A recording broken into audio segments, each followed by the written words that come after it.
काहीँ नभएको जात्रा हाडी गाउँमा भनेको चाहिँ पाखरीबासै हो जस्तो लाग्यो कि मलाई। ठग भनेर प्रमाणित भइसकेको मान्छेलाई पाखरीबासको नगरपालिकाको मेयरले किन बोलाउनु पर्यो? यस्तो प्रविधिको जमानामा यस्तो कुरालाई विश्वास गरेर हामी कहिलेसम्म अगाडि बढ्ने हो? त्यहाँभित्र छिर्नुको लागि एकजना बराबर 500 अरे क्या। ल सोच्नुहोस् त्यहाँ कति मान्छे थियो, कति पैसा कमायो होला।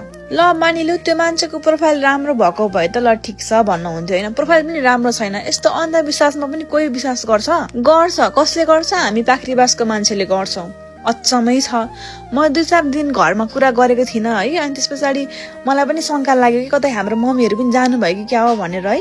नभन्दै त्यहाँ गएको रहेछ के। म अचम्म परेको। पानीले छ्यापेर कोही निको हुन्छ?